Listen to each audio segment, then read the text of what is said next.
And that's the conspiracy of how diabetes is a government-funded program.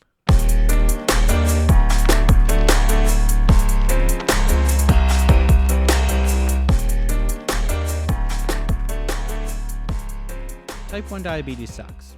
We didn't ask for it, Yes. but we're here to talk about it. This is Zach with...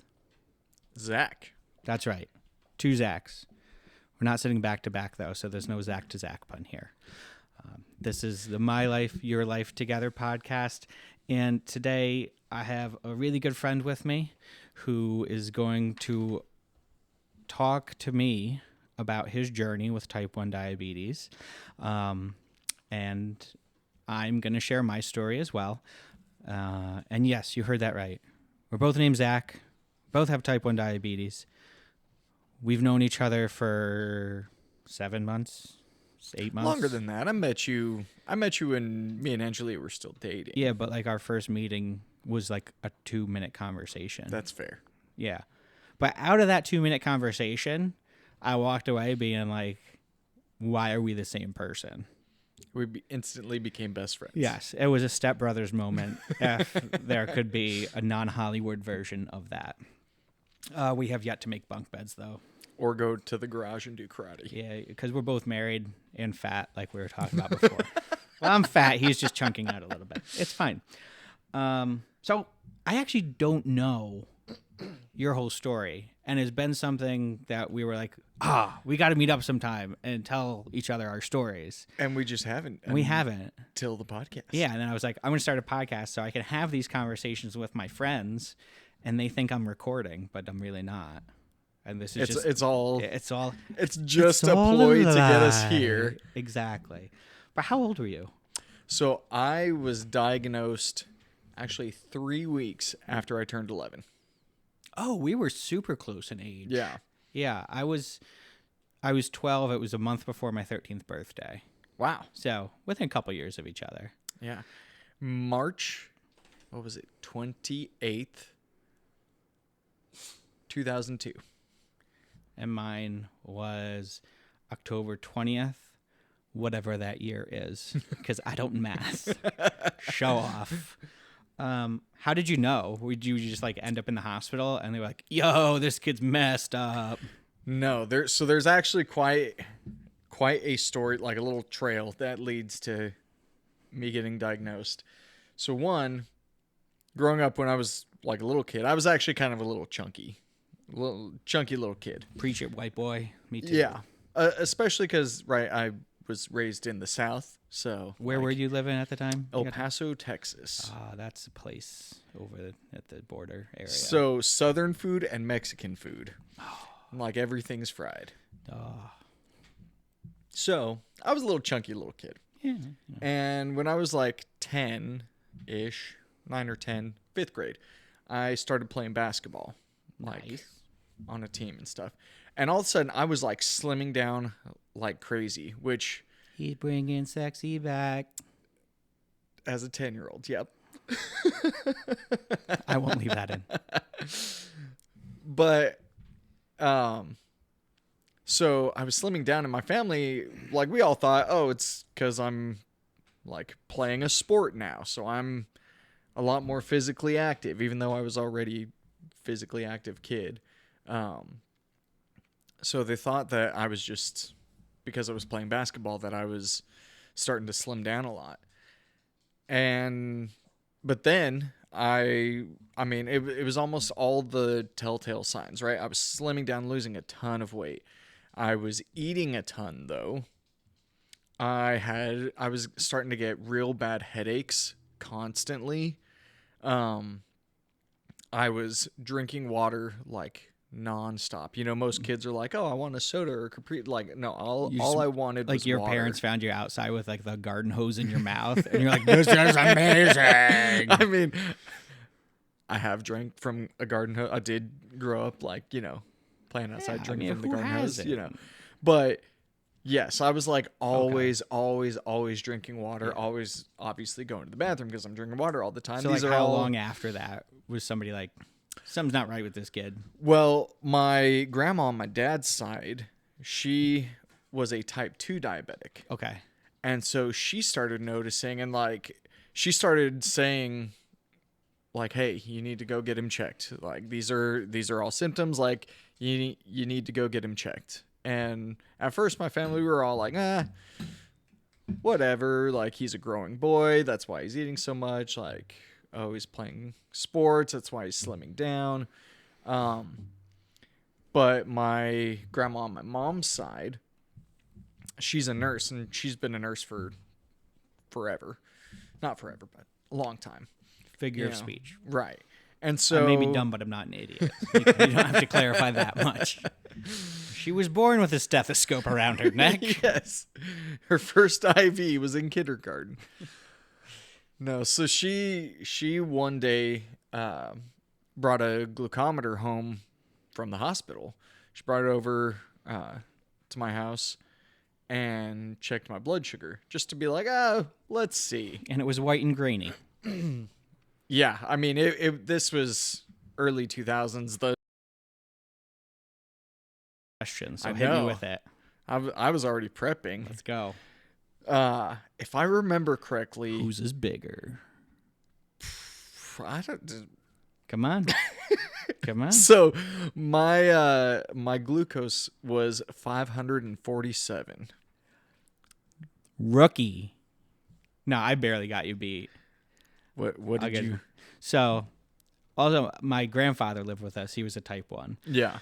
And so, just a little backstory for me, like, same things you said. I was peeing a lot. I was drinking a lot of water. I was slimming down. Again, that 12-ish age frame. So I remember leaving for school one day, and I told my mom, I was like, man, I've been peeing and drinking a lot. And went to school, and I got home. She's like, we got to test your blood sugar. Because, correct me if I'm wrong, isn't your mom a nurse or works in the...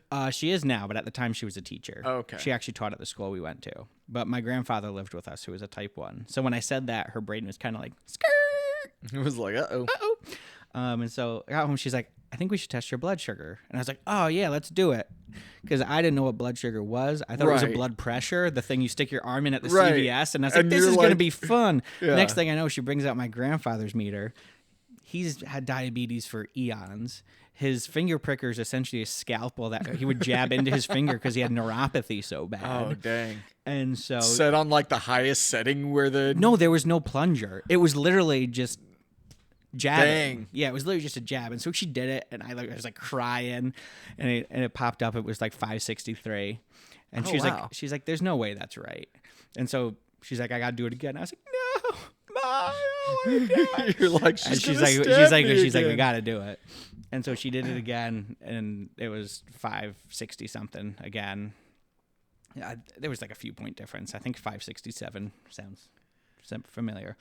But she was like, okay. So we went to Albany Med, and so I was 567, you were 540 something. That's pretty close though, given that 20% range that they give meters. We were another way that we're the exact same. Yeah, is when we were diagnosed, our blood sugars were pretty much the same. Yeah. So I got taken to the hospital, was in the ER at the hospital for a good chunk of time. I remember, for whatever reason, there were only like 2 movies on. Along Came Polly and Invasion of the Body Snatchers from like the 50s. So like the black and white one. And then Along Came Polly. So I went to each of those movies like 7 times. And now Along Came Polly's one of your favorites. I wouldn't say it's one of my favorites, but I absolutely love Philip Seymour Hoffman in it. I was going to say they're either your favorites or you've got like hilarious. PTSD from... So I haven't watched Invasion of the Body Snatchers since then. It was, whatever. Why would I? Yeah. But I've watched Along Came Polly since then. That movie's hilarious. I love it. And then the only reason that they discharged me on a Saturday was because my grandfather lived with us and my mom was taking care of him. And they were like, okay, he's got to follow up outpatient this week, but we'll send him home for the weekend. And like, I remember not understanding. I was 12. I remember not understanding what it was like. I remember asking for a soda in the hospital, and they were like, it's got to be a diet soda. And I was just like, okay, that's fine. Right. I didn't understand the gravity of the situation. And so like we got discharged, and I was like, I want to go to soccer practice. We had a soccer practice on like, it was like a not official school practice, but we all small school. We all like, oh, Saturday, let's hang out for the 6th day in a row. Ugh. We don't see each other And so enough. we went there, and like I was having fun, just like lethargic and stuff. And then I got home, and I think it was like Sunday night. I was like playing Xbox, and I remember feeling like sweaty and shaky. And I was like, "What is happening?" You're like, I'm so confused. And my brother's like, "You got to do something. You got to do something." I was like, "I wasn't. I was just playing FIFA." And like I tested my blood sugar. It was like 80 something, which when you've been 500 for so long, However I was long, like, yeah, and is so, like feels I- like you're dying. and so like my mom got me a snack and juice, and I felt better. And like even now, I look back at it, and I'm like, it didn't register with me. Like this was something that I was gonna have to do, an innumerable amount. Yeah. So I'm assuming they took you to the hospital in El Paso. Yes. Okay. I can't remember the name of the hospital. So it was really weird, right? Because my grandma checks my blood sugar, which I don't know what. I was 11. I had no idea what that meant. I'm like, I don't know. I like sugar. Yeah. And I see the number, and I don't know what that means. I'm 11. I don't know what numbers it should be. I'm like, what blood unit? I don't know.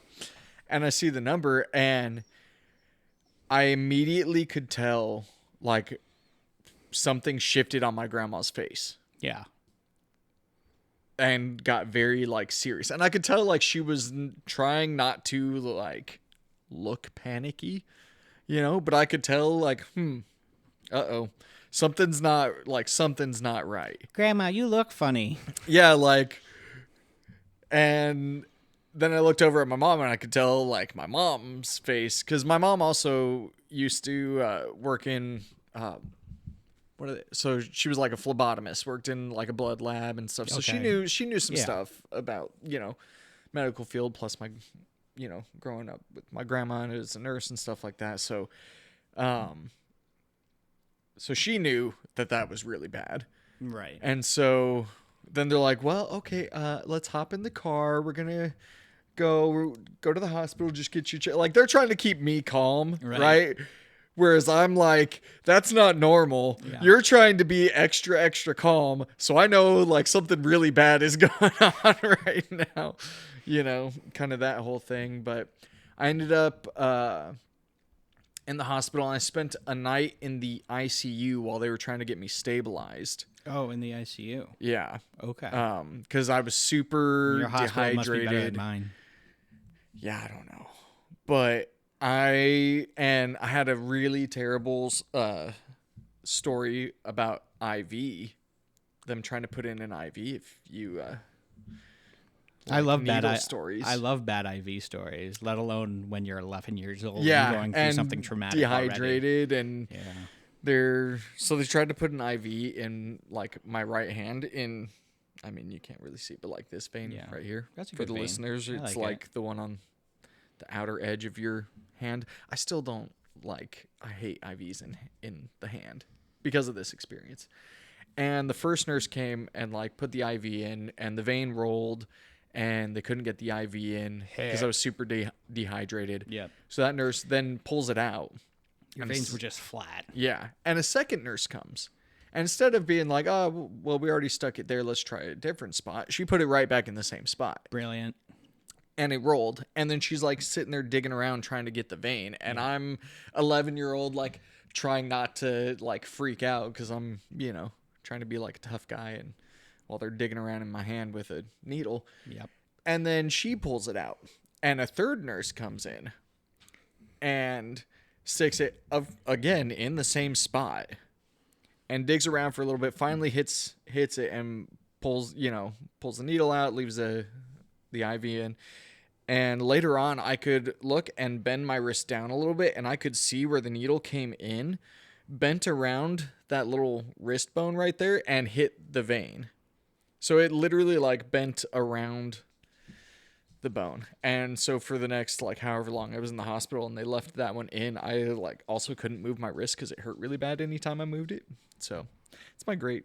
That's the story of how you got a infection in your wrist. Yeah.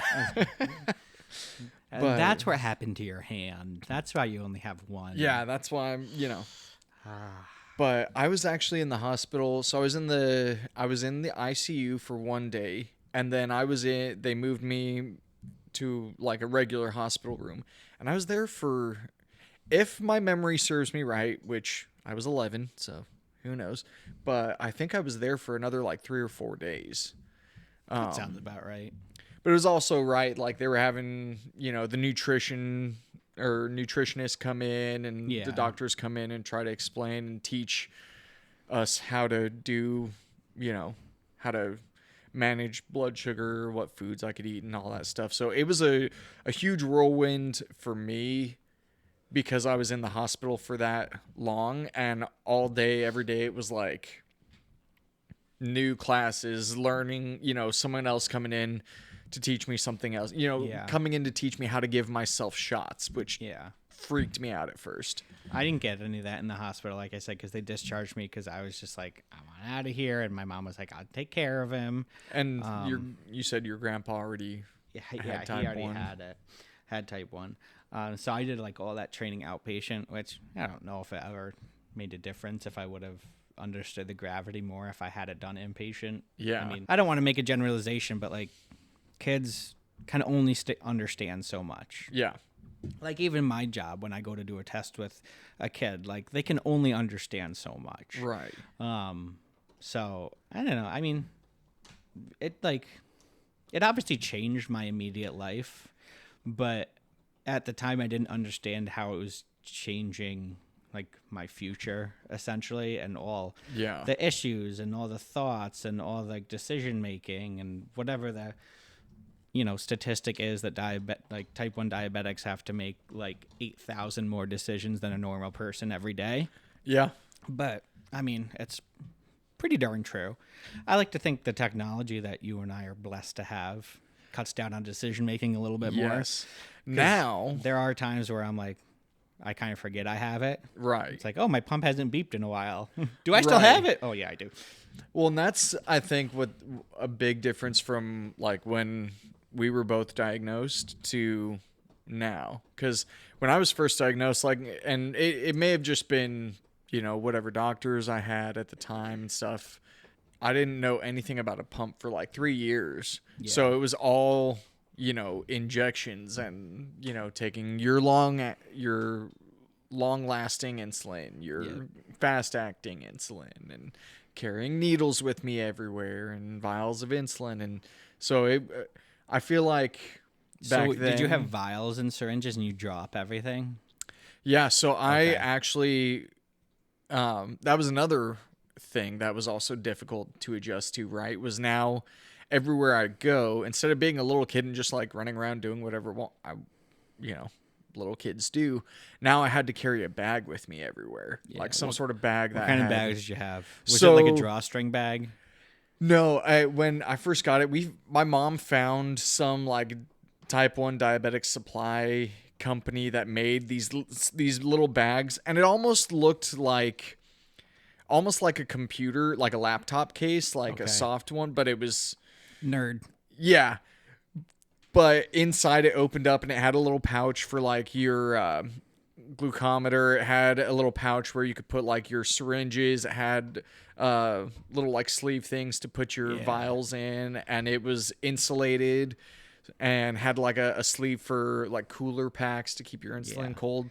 But it was also weird now, right? Because now instead of being a normal kid, I'm the kid that carries this weird like bag around. Yeah, it's like it's not enough that you have this disease that's affecting your life, and like, there's probably a stigma on it from other children, but like you're living with the weight of that, and then you have to carry around essentially a man purse or a backpack everywhere, right? And your kids are like, "What's going on, man? And you got that?" And that was also before. And kids suck. Yeah, kids are mean. 2023, kids suck. I was bullied. I did bully people. I sucked. All kids suck. If somebody tells you that their kid is the best, they're not. They suck. Yeah, that's it. That was also before the man bags, man purses, MERS, whatever they called them. There was 1,000 different names. That was before they became popular. So I had this thing. And that's also, kids are mean. Yeah. Like, they're horrible. I remember... I think the first bag I ever had was just a drawstring bag, and I literally had like my first drawstring bag. It was a Manchester United drawstring bag. I had that for probably 5 years, and then I had like a Portugal one for another. Like I just like it was literally a part of me. Yeah. Like when I didn't have it on my back walking around, it felt weird, and like now I keep everything in a backpack and keep it in my car because I'm not carrying around stuff with me. Right. And partly, we'll get to it, is that I've much better control over my diabetes now than I did late When you were teens, 12? early 20s. Yeah. Actually, 12 to like 16, 17, Super solid. I was really good. We'll get to that. Yeah. But yeah, like, so obviously I started out on multiple daily injections, Lantus in the evening, Novolog with meals. But I started out with the pens, so I never had to draw it up. I mean, the Lantus I had to draw up, or my mom had to draw up. Mm-hmm. But I was blessed to have the pens, and when I turned 16, I kind of hit like my honeymoon period, which lasted for like 4 months or so, and the doctors were like, "Do you really have diabetes?" and did all the testing again, and I was like, "Oh man, if I don't have diabetes, this is great." And then I got like really sick over the summer, and my blood sugar was fine. Every time I tested, it was fine. Yeah. And I've been going through some stuff, anxiety stuff. And there's a whole other podcast episode about anxiety coming out because I'm not tying it into this one. It's too big of a thing. But that does also play a huge role and is influenced a lot by diabetes too. I feel like It definitely got a whole is. spiel on that too. Okay. Well, I want to hear it. Yeah. But like, so I went to the doctors and I saw a PA. I love PAs, disclaimer. I love physician assistant. I love nurse practitioners. Not this PA. This guy was an idiot. I was 16 years old, and we told him my symptoms, and he was like, "I'm pretty sure you have leukemia. We got to do some blood tests." What? And I was like, How? And like do you at get 16, like with my mother in the room, I was like, "What the F?" And like my mom was like, "I don't condone it, but like I'm also mad." So. I don't condone it, but I get it. I'm thinking And the so same we thing. left, and like my mom was pissed. And so I get blood work done. It comes back. Dude calls us. Screw it. His name's Bruce. Awful, awful dude. Bruce, you suck. Yeah, thanks. Zach Jenkins. I'm not saying 2023. I'm not saying the last name, so it's fine. He calls my mom. He's like, "Well, good news. He doesn't have leukemia, so he definitely has anorexia. And he needs to go like see a psychiatrist and kind of go through that route." And my mom was like, "No." And so He's got type 1 diabetes. Yeah. Well, that was the thing. Like, it didn't click with us for whatever reason. So we brought it to my endocrinologist. She was like, "Yeah, test his blood sugar when he's sleeping. Like, do it for like every hour or whatever." And so my mom did it. Like, I went to bed. I was like 111. 12 a.m., 1 a.m. would come around. I'd be like 400 all night long. And then I'd come down around 7 a.m., wake up at 8 or 9 because it was the summer. Yeah. And I'd be none the wiser. So that's how we found out that I had to. But by then I could get back on the pump. I could get on a pump. So that was kind of cool. If I remember correctly, there's a name for that where like in the early morning, kind of like still middle of the night hours type, your blood sugar spikes. Yeah. Because I Because went it's different through that from too. dawn phenomenon. Like dawn phenomenon is like right when you wake up. But there is between like 1 a.m. and 3 a.m., your body really tends to release glucose more. Yeah. And that's what spikes it. But like normal people's bodies are like, "Hey, I don't hate myself. Let's fix that." My body was like, "Kill you." Murder. Yeah, definitely. And like even when I got on the pump, my basal rate was like pennies, like 0.4 an hour all day, but that was enough. Tiny. And then it just having to get increased and increased. So you had a honeymoon phase or anxiety So tie-in? little backstory is, as a kid, I always wanted to go into the military. Right. That was, I remember you saying that was always my thing. And because I grew up like both my grandfathers were in the military. My great grandfather served in World War II. My step grandfather that I knew and spent the summers with growing up, like he was a Vietnam vet. He was in the Marines. So like I always wanted to go into the military. And there were two things that I wanted to do. I either wanted to go like into the Marines and like work towards like special forces, kill Nazis. Yeah, commies back then. Yeah. Or this was just post 9/11 or around that time. So it was probably, Too soon. like, That's nope. We're not going to. or the other thing is my other thought was I always wanted to be like a combat pilot. So Okay. fly like jets and stuff, which I thought was super cool. That is super cool. Yeah. So this is the weird thing is I remember after I was diagnosed, I was still in the hospital. I'd gotten out of the ICU, and it was the first time that my doctor came to visit me when I got out of the ICU. And he walked in and he started talking like, "Oh, hey, some things are going to change, like your life is gonna look a little different now that you have diabetes, and there's gonna be some things that you can't do that normal people can." And the first two things he said was, one, you won't be able to do the military, and you won't be able to be a pilot or fly a plane. And then he went off into like some other stuff, which I don't remember, but it was like those. Because your brain stopped there. You were like, Right. okay, the first two things, you just shattered my Right. world. Everything I Like- wanted for my future. Exactly. It was like I remembered it, he like said that, and immediately it was like, oh crap! Like this is serious. Like it's completely shifting my life. So it was really, for me, it was pretty quick that I realized that wow, this is completely gonna change everything about my life. Yeah. Which I don't think I really. I mean, I was 11. I didn't really understand it, and I definitely went through a lot of denial phases throughout like Yep. teenage years and stuff. But If I don't take care of it, do I really have diabetes? right, if I just pretend it's not there, it'll go away. Doesn't work. Yeah, no. But I at first I was pretty on top of it, like trying to be strong, and take care of it. But I didn't start off with the pens. I started off with actual, the syringes and Yeah. stuff. And so everything had to be super regimented because I hated giving myself shots. But if I was going to eat anything, I had to give myself a shot.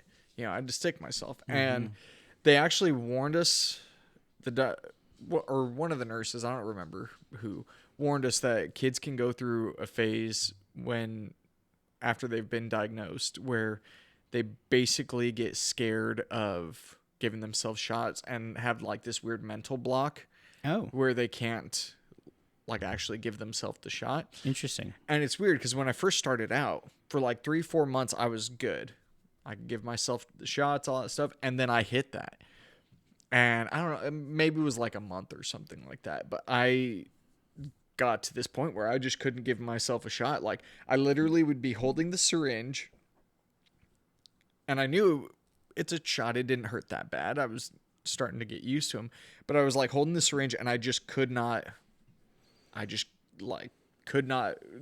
Like some your brain mental couldn't block. tell your Yeah. hand to do what it Right. needed to It's do. like you're looking at it go, just Oh, that's crazy. stick it, and I didn't know couldn't. about that. I never Yeah. even experienced that. And so it was probably about a month. And Oh my then, and so it was like, I always had to have either my mom or someone give me my shots, which was also helpful because I was homeschooled at the time. So, Nerd. yeah. But you're so normal. I am I'm not a little bit of a nerd. I'm a huge nerd. But, so it was weird. But throughout the rest of like my growing up, it was, well, part of the thing that also sucked, we joked around that kids are terrible. I wasn't And- joking. Well, Kids right, are terrible. They are terrible.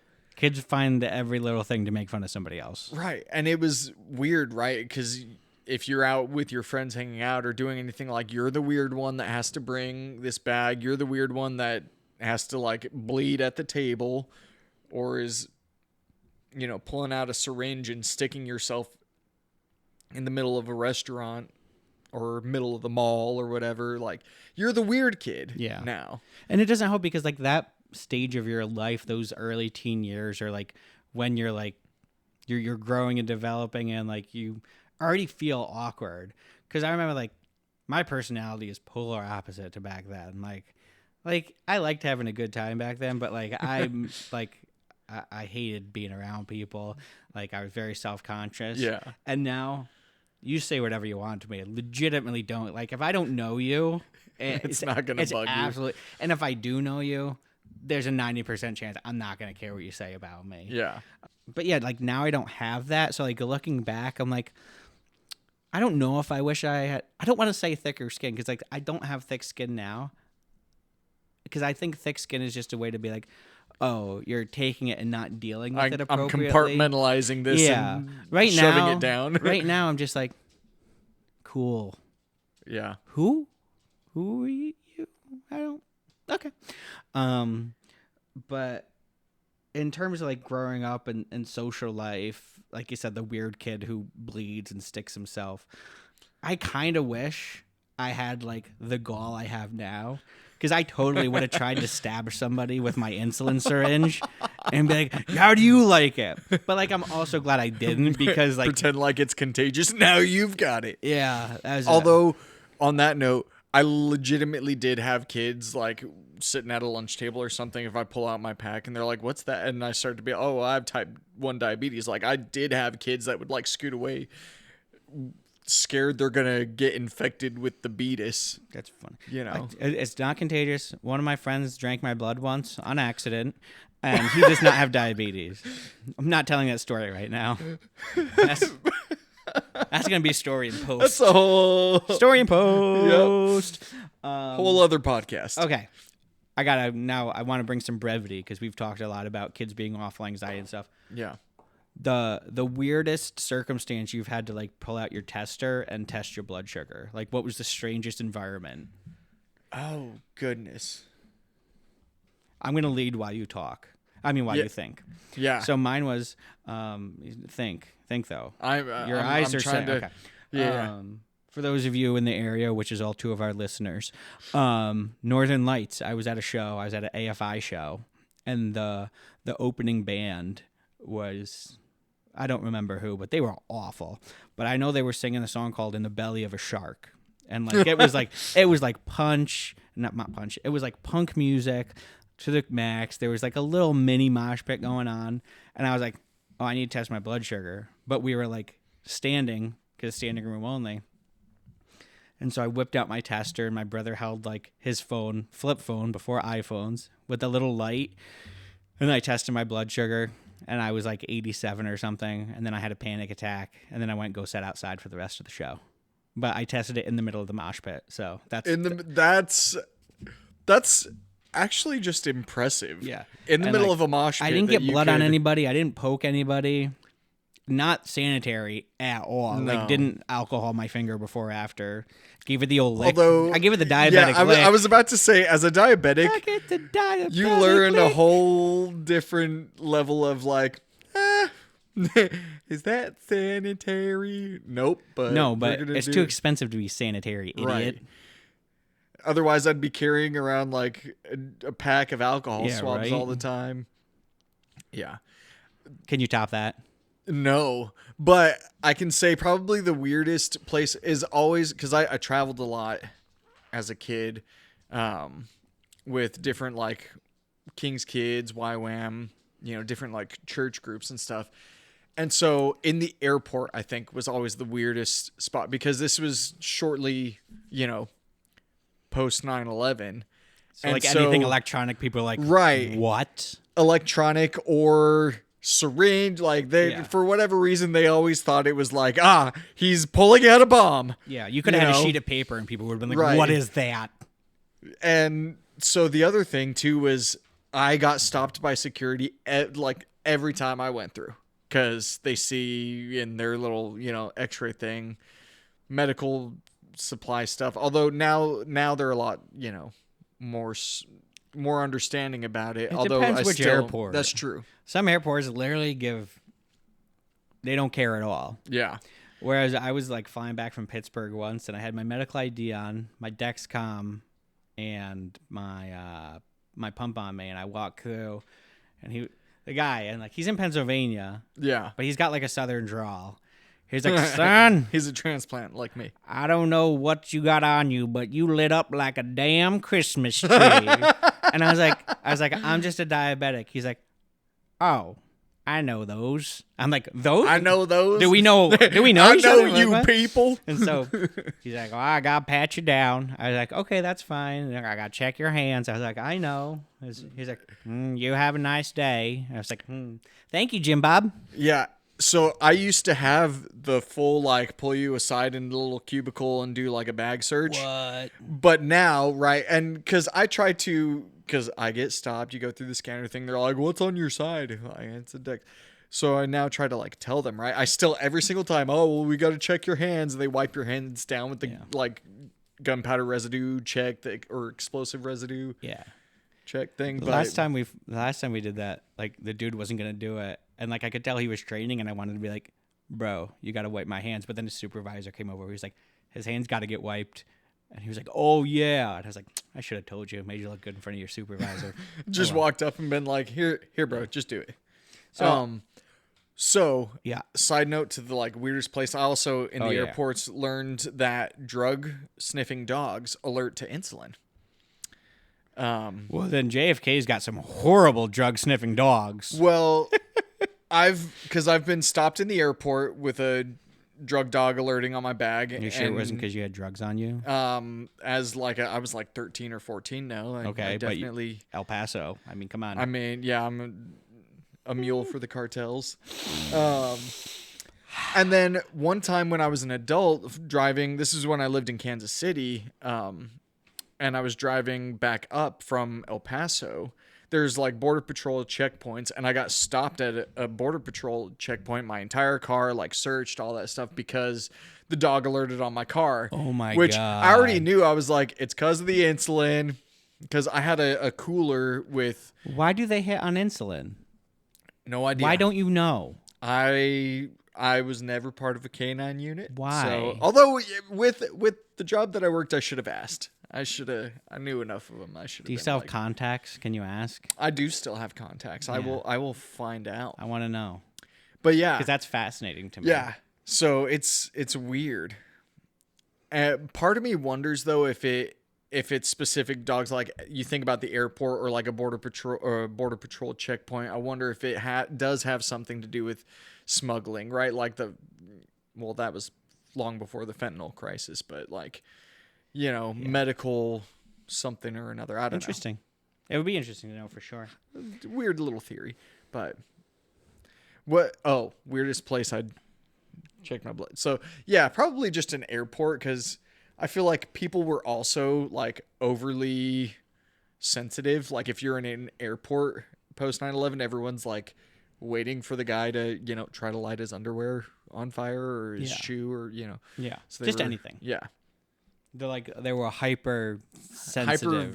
Hyper vigilant. Yeah. That's the word. Sometimes a little too much, but yeah. I guess whatever. The times they are changing. So we're both on the same pump. Yes. Same deck. Shout out T Slim. Yep. Tandem. Thank you. Woohoo. And Dexcom. Shout out Dexcom. Woohoo. We're not sponsored by Dexcom. No, but we should this be. episode is actually sponsored entirely by me. I have funded everything. So if anybody wants to give me some money, please. We're going to take a moment to thank our sponsors for this podcast. Zach Beck. I was on Medtronic pump for so long. Mm-hmm. Their sensor was the first sensor I had.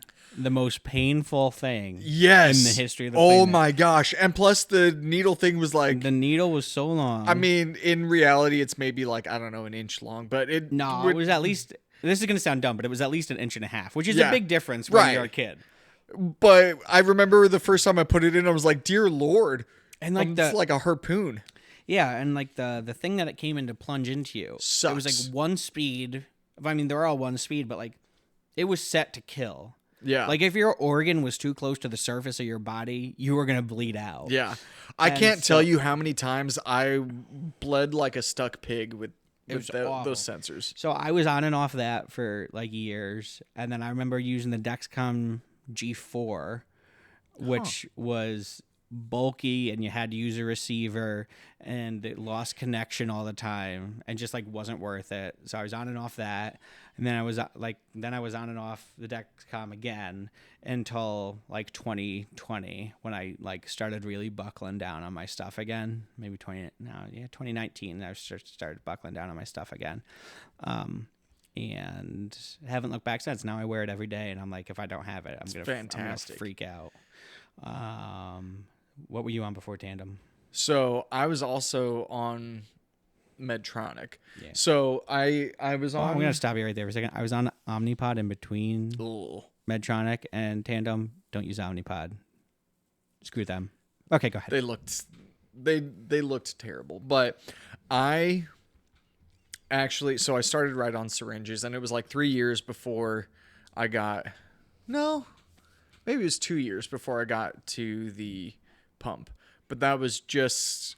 I actually had pump the jams, pump it up, pump the jams. I don't know if I can play that. We're gonna get cease and desist. Oh, sorry. Copyright struck. Sorry. Tell me your pump story. I'm gonna stop cutting you off. So, I actually had a really good endocrinologist, pediatric endocrinologist. The problem was he was the only one in our region. Oof. Yeah. He hated his life. Oh my gosh. Every time I saw him, he looked like he was about ready to rip his own hair out. And every time I saw him, it looked like he had aged another 10 years. And it was, now granted, so, right, you're supposed to see your endocrinologist every like 3 to 6 months. 3 to 6 months. I could only see him every 9 months because he was gnarly. so overbooked.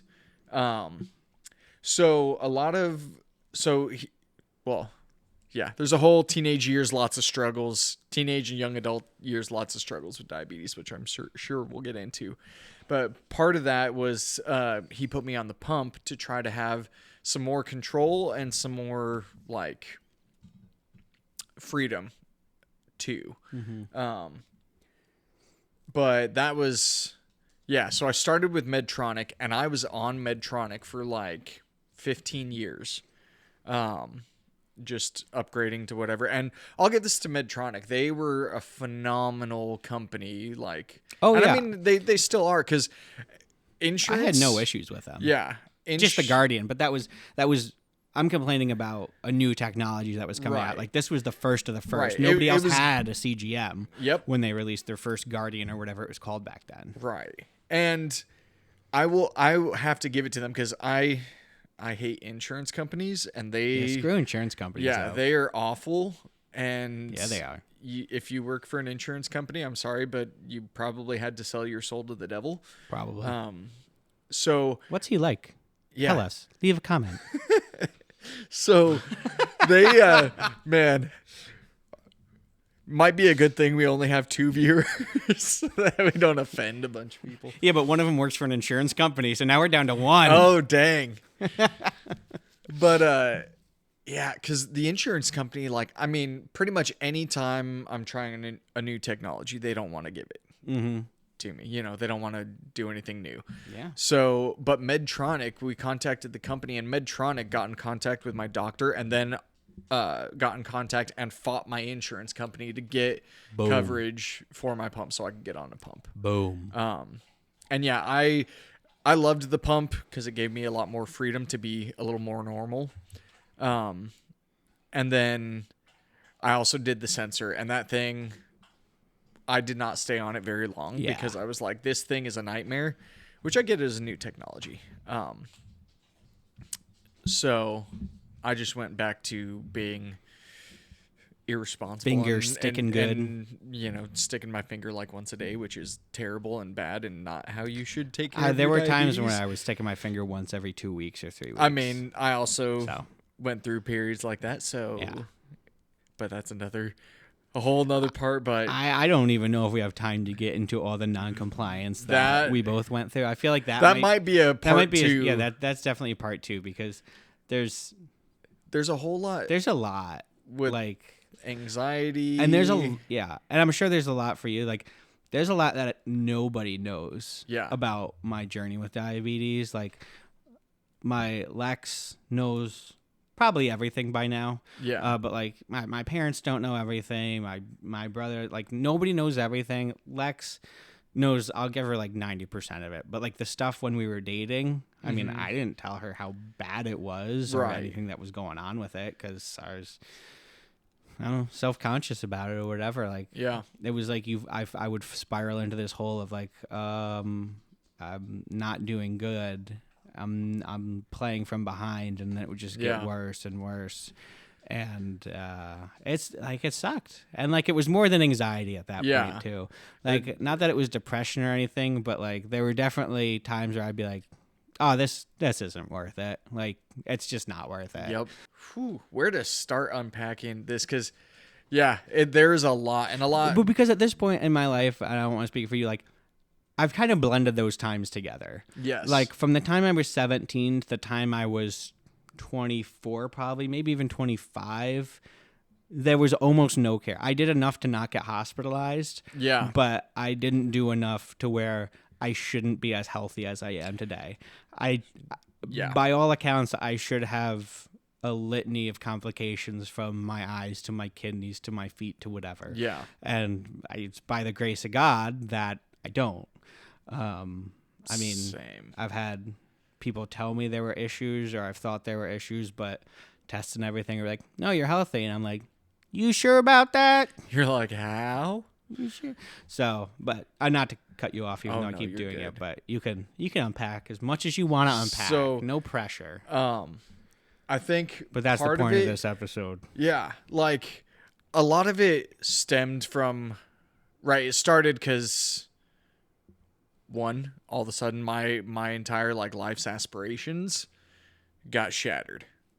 You know, which a lot of it was denial. Yeah. Like I was like, nah. And so one,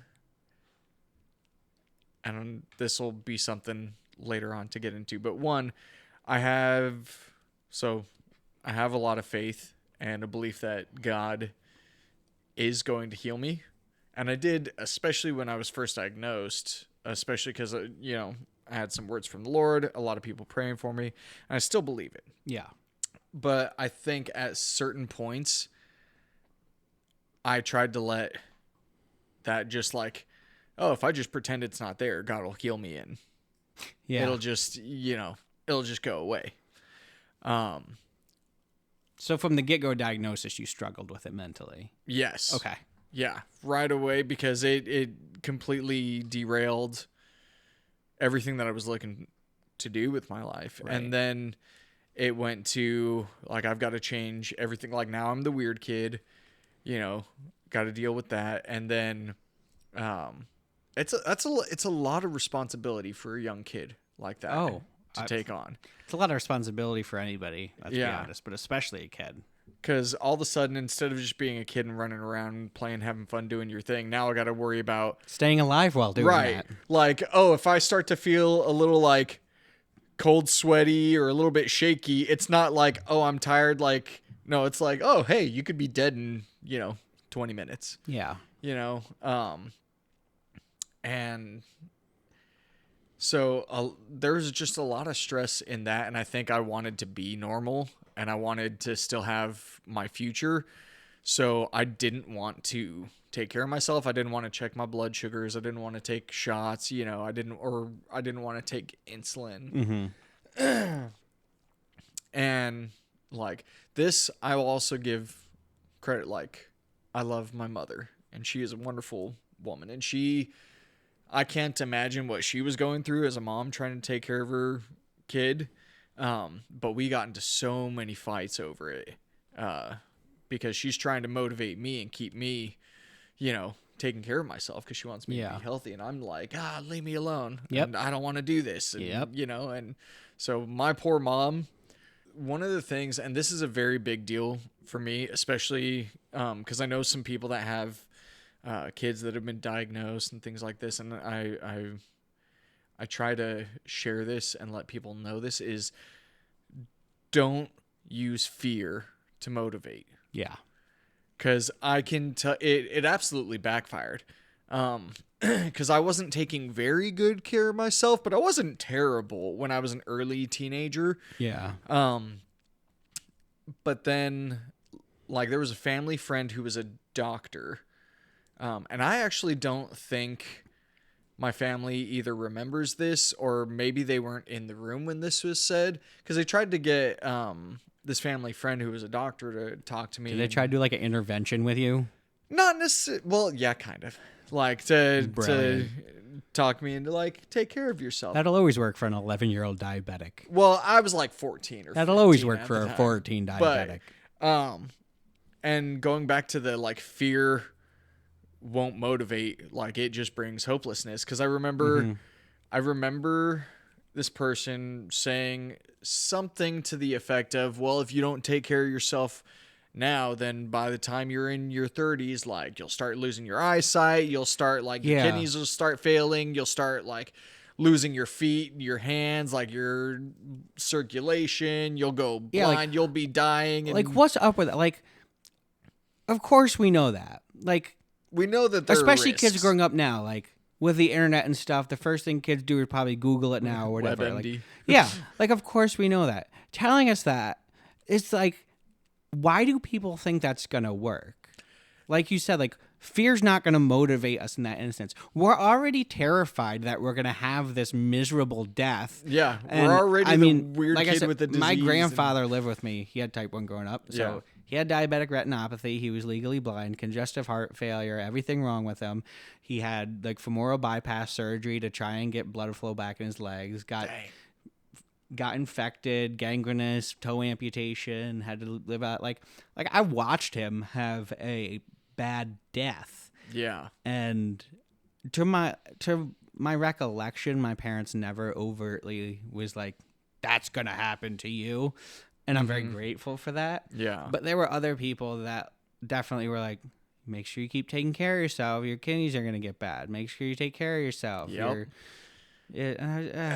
And that made me take worse care of myself because Yes. I was a defiant 17-year-old and I was like, screw you. You're not going to tell me how to deal with my disease because it's mine. Well, and that was just me. I mean, you.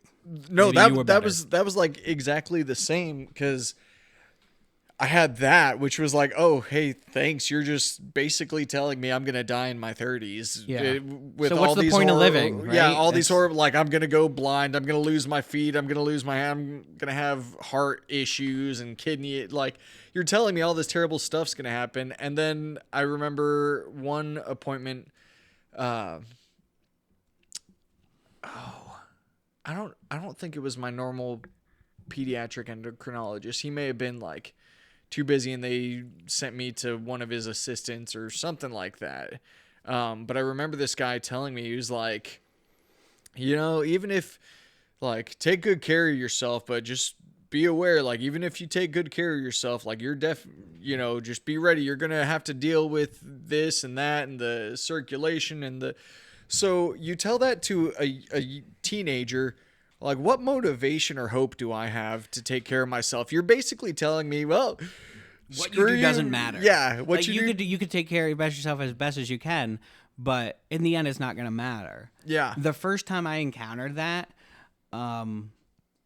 was, and this is actually funny because at church, Pastor Matt had talked about a sermon about, you know, overcoming the impossible and like how God can overcome the impossible. Yeah. But somebody has to call it impossible first. Yeah. And to that time, nobody had ever told me my diabetes was forever. And so I had an eye appointment. I went to an optometrist, not an ophthalmologist. I'm not going to say where, but they didn't dilate my eyes. And They didn't do any of the right procedures. And she was like, you have type 1 diabetes. What's your A1C? I was like 6.2, pretty That's good. And she's like, okay, well, your diabetic retinopathy got worse. It's now moderate. And I was like, what do you mean worse? She's like, well, it showed up on your last exam. I was like, last dude told me I was fine. Right. And she was like, well, it doesn't really matter that your A1C is 6.2. Like, It doesn't matter your that eyes, your A1C is nearly perfect. yeah, your eyes are going to start bleeding. The more you have it, the more your eyes are going to bleed, the longer you have diabetes. And then I zoned out at that point because I was terrified. Like, I didn't, and this was, This was only like 20. I'm 30 now. I was like 28, maybe 29. Wow. It wasn't that long ago. And so I zoned out and I went to pay my bill. They're like, "Do you want to look at frames?" I was like, "No, can you print my script and I'll come back?" They're like, "I don't know if your insurance covers it." I said, "I don't care. Give me the script. I'm going to buy them online anyway." Like, I don't want anything to do with you. I was so rude that I look back at it. I'm like, that lady didn't deserve that. So I kind of felt bad. And then made an appointment with an ophthalmologist, got in. He was like, "Yeah, you're fine." He's like, "Great job." He's like, God bless them, but they don't have as much experience. Like, he said it so politically. I was like, "So you're telling me that they're dumb for diabetes?" He was like, "They don't have as much experience as I do." He's like, "How am I tactfully going to say this?" I guess there's like signs when they do look at your eyes that can be like, this person might have diabetes, but they're benign findings, and that's even what my endocrinologist It's not said. meaning that you've got the retinopathy and are going blind. Exactly. Yeah. So, but she was the first person to tell me it was impossible, and I was like, well, thank you. You're like, I'm never going to come back and see you, but thank you. Yeah. So like, I made it 12 to 20, 17 years without somebody telling me that it was impossible to cure diabetes. And I still don't think, I'm with you, I'm not going to get cured, I'm going to get healed. But that, Amen. That can be a whole other thing if we want it to be. Yes. But sorry, I didn't mean to jump into the middle of your story, but that just got me. Your life, my life together. That's what this is supposed to be. Boom. Wow. Oh, you killed that, though. That was sound effects. No good. No good. After that, kind of like what you were saying, oh, man, it made me like, what's the point? Why take care of myself? Yep. You know, like better, especially because I'd always wanted like a family and, and so part of me was like, well, why does that even matter? I'm not going to be able to have a family because if I'm going to die in my 30s, if I'm going to be blind by the time I'm 30 and you're a all fantastic this stuff. looking corpse, by the way. Thank you. Yeah. Very animated for being lifeless. For being dead and, these are actually, like robotic hands and feet and, because obviously I lost them from... The future is now. Right. The future is now. So it was just... That just made me taking care of myself 10 times worse. Because I was like, I don't care. Like, you're telling me... You tell someone... Basically, you're hopeless. And why would they put in any effort to take care of themselves? Which is a whole other issue of like what frustrates me with some of the medical field and how they do things. So kind of almost from the same time frame, kind of like you talked about, I didn't really take care of myself. Like I didn't really check my blood sugars. I almost didn't care about my A1C. I would only go to the doctor when I absolutely had to, when my prescriptions were out and I had to go to the doctor to for them to write me another prescription. Yep. Other than that, and then you'd still try to cancel it last minute or no show. And be like, oh, I can't make it, but can you fill my prescription? And then when I ended up moving to Kansas City, I found a really, really great endocrinologist. Shout out to good endocrinologists. Yeah. Shout out to good endocrinologists that make it not seem like climbing Mount Everest to take care of yourself and get yourself back into good levels.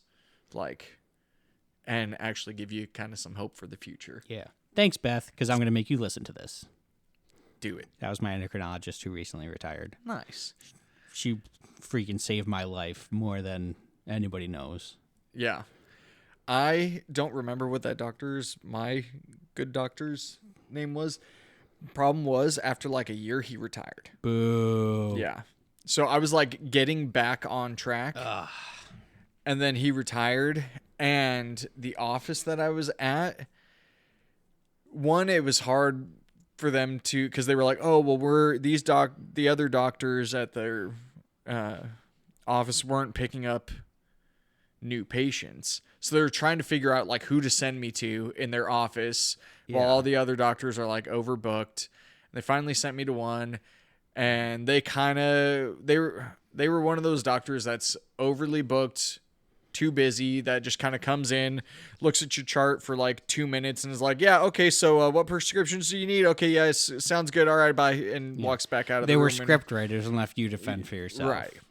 Which when you get to a certain point, like I'm kind of at that point right now. Right. But when you're struggling like you were, when you're talking just about trying right now, to get back to, because I had at that point I had the motivation of like, let me try to get back to a good spot of taking care of myself. But when you have been so poor at taking care of yourself, it's hard to get back on track.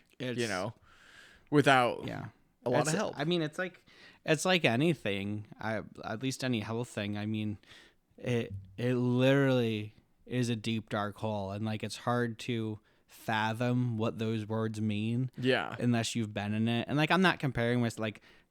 People deal with things a lot worse than type 1 diabetes. I'm not trying to oversell what we have or undersell what other people have, but for somebody living with a disease, a chronic disease, that takes a physical, emotion, and mental toll on you. Yeah. And eventually financial toll on you.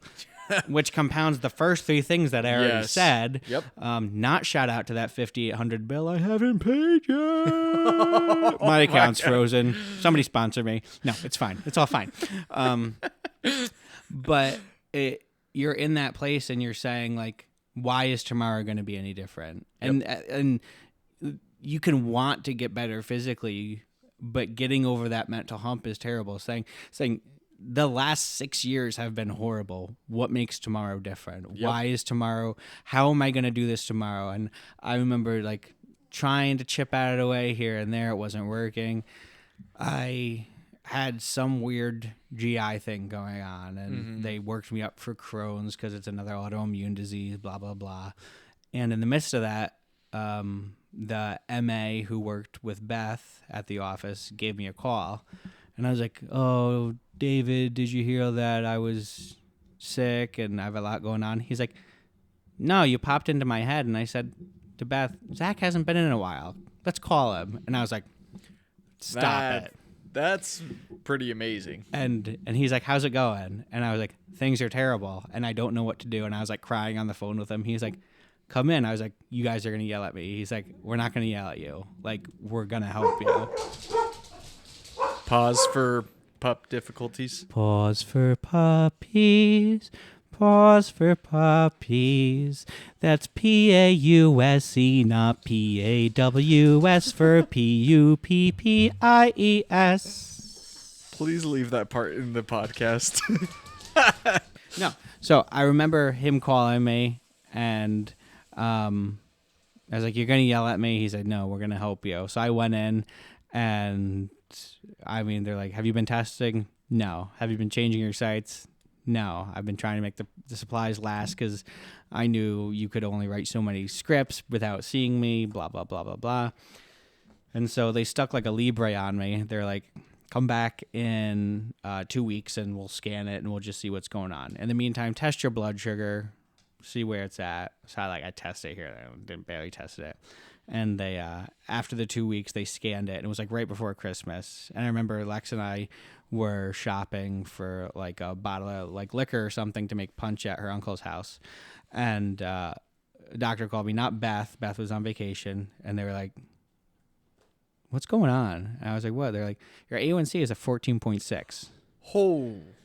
And they're like, I was like, I should send you to the hospital right now. I was like, oh yeah, I'm not going to go to the hospital. And they're like, what do you mean? I was like, I'm not going to go to the hospital. Like, there's too much going on.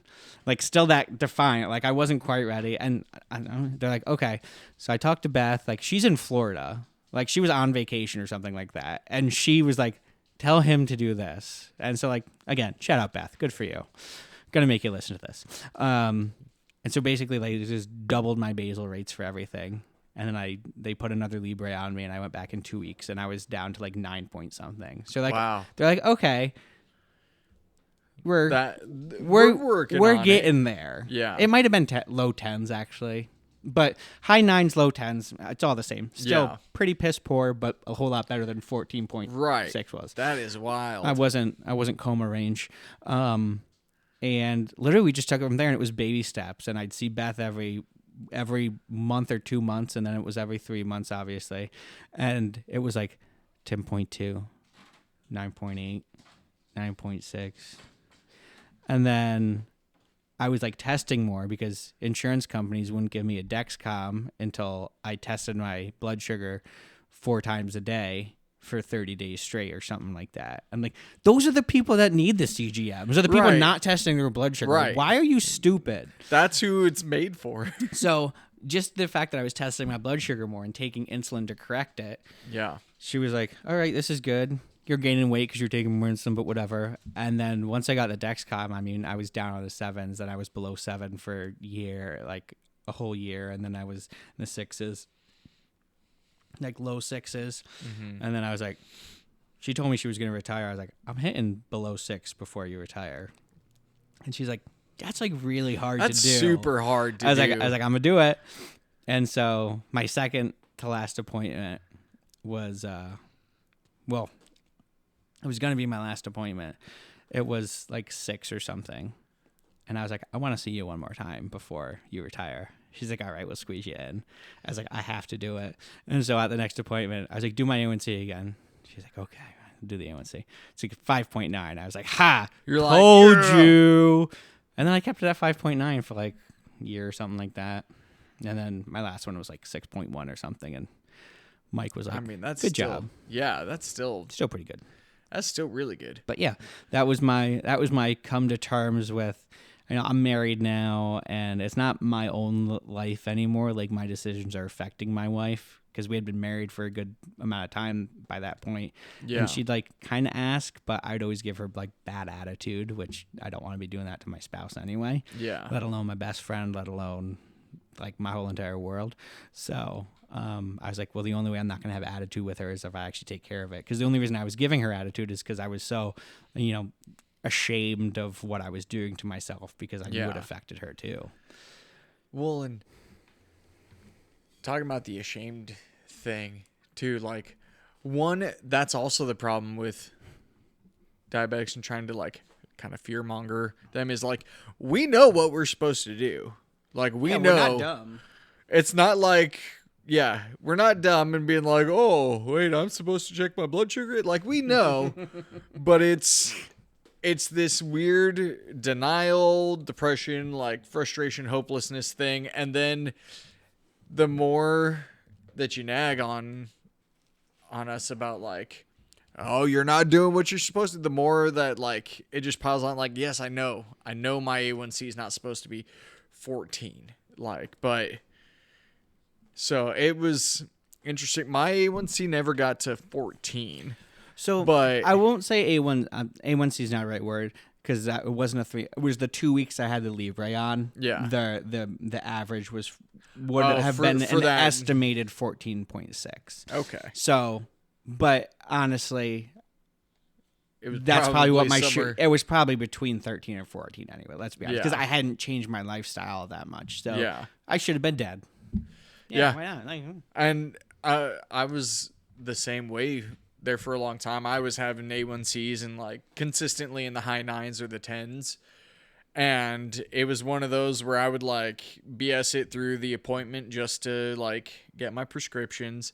And it didn't help that I got that good doctor in Kansas City for a short period of time who actually laid out a plan and wanted to like help walk me back down to healthy levels. And then when he retired, things kind of uprooted again, because I kept on getting bounced between doctor and doctor and doctor, just trying to find someone consistent. And I was so frustrated with it that it was just like, whatever, just give me my prescription. And so I was kind of at the same spot where I wasn't taking care of I was taking a little bit better care of myself, but not much. yeah. Until I actually had a couple instances where I had, where I passed out. Really? So I had one instance where... From highs or lows? Lows. Okay. But most of those lows were overcorrecting for things. But like one was when I was asleep at my apartment. My roommate like knew I was supposed to be getting ready for work. and like I wasn't up, so like knocked on the door, didn't answer, like kind of walked in, and he said I was like, he tried to wake me up and I wouldn't wake up, and then I started basically having a seizure, Yeah. like seizing, and so he, called 911, and I woke up with paramedics in my room and an IV in my arm, you know. And so I had 2 of those where I like passed out at home, and I had another one That's where scary, man. yeah, and that was kind of, Thank God you had a roommate. yeah, and Steven, my roommate, if you ever Shout out listen to this, Steven. like, he has saved my life. So, Thanks, Steven. yeah, thanks, Steven. You're the man. You are the man. So, like, yeah,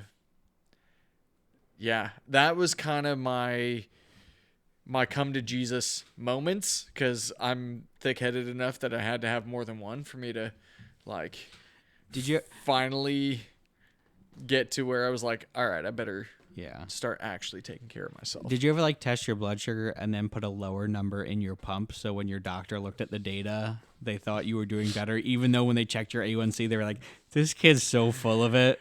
So that didn't help because they would also take my meter. they already knew. Oh, I never brought my meter with me. I would also do that sometimes where I just didn't bring my meter with me, and they would be like, and they knew because I typically wouldn't really enter my blood sugar into my pump. I would just read my meter, put in like however many grams, and I would do my own estimate for like a Give correction yourself a and few stuff. extra Yeah. units. Yeah. So then after I had some bad incidents like that, and I was like, I'm actually going to die. Like if I don't take care of myself, I'm actually going to wind up dead. Yeah. And so I was trying to find like a consistent doctor, and I remember talking to someone at the doctor's office, and they were like, well, because another one of my doctors that I got stuck with, and it wasn't, I didn't have a great relationship with that doctor. It was more just kind of like the doctor knew I wasn't taking care of myself. I knew the doctor knew, and we just almost like pretended, that it was fine, and they would give me my prescriptions. Yeah. They retired, and so again, they were trying to find me, and they were like, well, we have some of these PAs, and you could see one of them. And so I did. Shout out I went PAs. I went to my first appointment with the PA was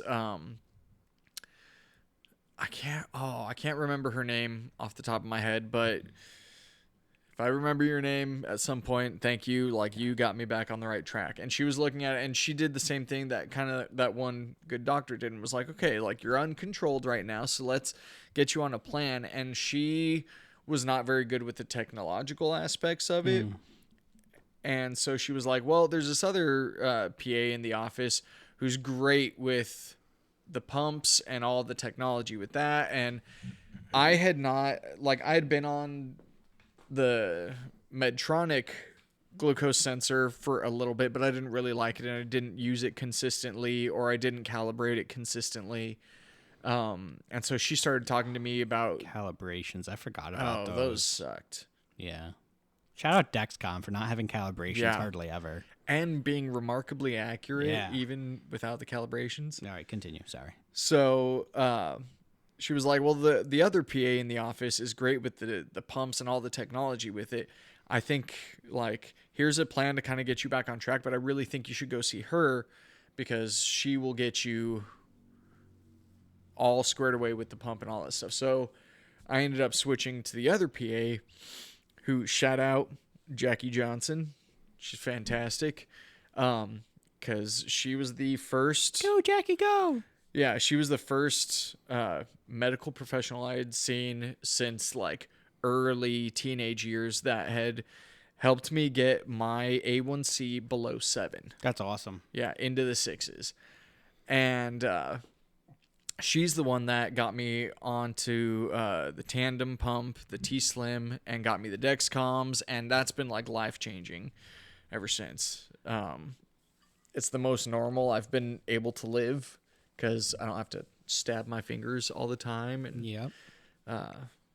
with the auto corrections and all this stuff, it's been awesome. So, and kind of like what you said, it's by the grace of God that I don't have all these horrible health problems with how poorly I took care of myself. I really do attribute it to God watching out for me and protecting me. Yeah. And so I'm 32 and I'm not dead yet. I'm not blind. I'm not missing any appendages. I don't have kidney problems like, all the people told me when I was a kid that I was going to have. So it's Not shout out to those people for lying. yeah, and trying to scare people. Scare tactics don't work. Yeah. And then it's been a whole other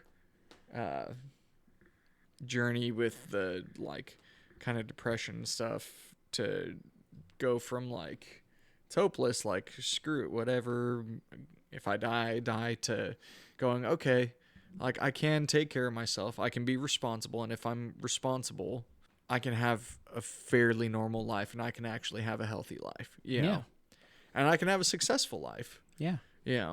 But that's taken years and years of processing through things. Oh, 100%. And the only reason I'm controlling my diabetes as best I can is because I've conquered, well, I won't say I've conquered, but the mental aspect, I've learned how to get through that. Like and again, this is heavily due to Beth just telling me the disease just sucks. There's no way around it. Like, we can believe we're going to be healed, which we do, but it sucks.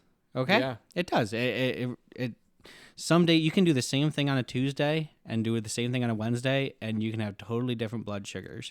Yeah. And getting that beat into my head, knowing that it's not anything I'm doing anymore because I'm taking care of myself. Right. That sometimes you're just going to have bad days. Every day's a new day. If I wake up from a day prior that was terrible, today's a new day. Yeah. Some days I like to do what I call the factory reset, and like water and lettuce are my meals until my sugar comes down and I stabilize. Like, no, if my blood sugar's in the 200s, I'm not going to have pasta for lunch and then pizza for dinner. Like, no, you're going to have to make those changes. Yeah. But knowing that every day's a new day, and back then when I think every day's a new day, but it's a new day for failure. Now I'm like, every day's a new day as a new day that it's different. It's not yesterday. It's today. And I can do my best. Yeah. And just the fact that, yes, there's going to be bad days, but that doesn't make it hopeless. Like, exactly.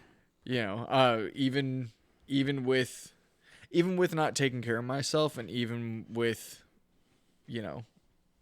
struggling with a lot of that mental aspect, I've still been able to do a lot that people said I wouldn't, with having diabetes, whether it be from sports to, working a career in law enforcement for a while, like, and it really comes down to just almost for me, a lot of it comes down to pre-planning, right? Check my pump in the morning before, or at the start of my day before I go to work, to make sure, hey, do I have enough insulin in there? Oh, that's hard to do sometimes. So many times I get to work and I'm like, oh man, I don't get lunch today. Yeah.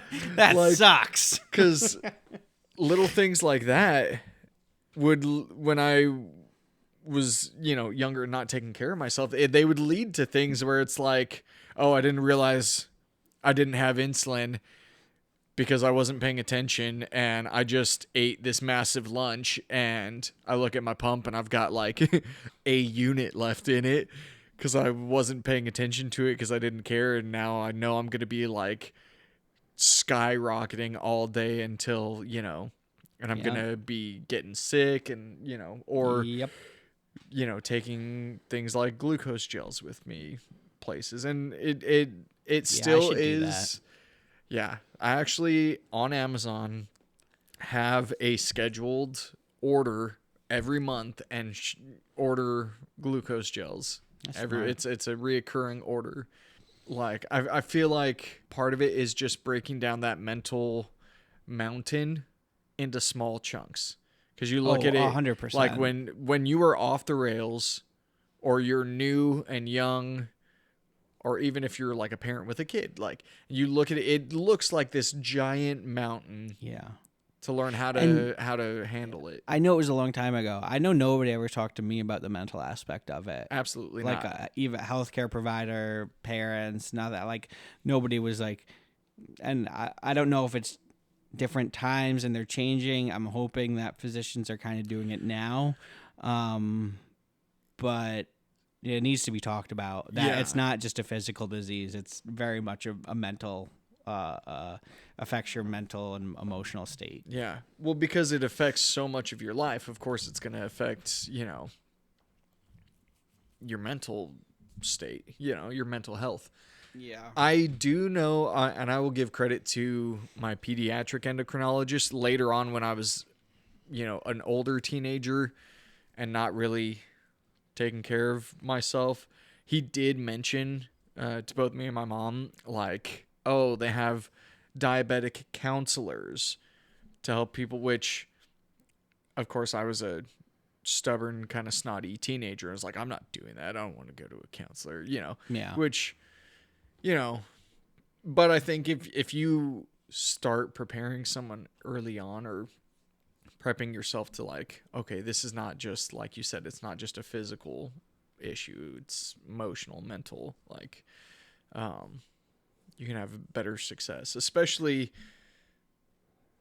like I was saying, it's this giant mountain, but if you break it into smaller pieces and tackle that one at a time, like, you can get better at it. Like the simple thing of like, okay, prep having glucose gels in your car, in your house, in, at your lunchbox that you take to work or whatever, so that you don't have to sit there and panic if you start feeling shaky, like, or prep, like, and if I took it one step at a time when I was getting back onto being healthy. Like my PA took it one step at a time, going, okay, well, first let's just start adjusting your basal rate.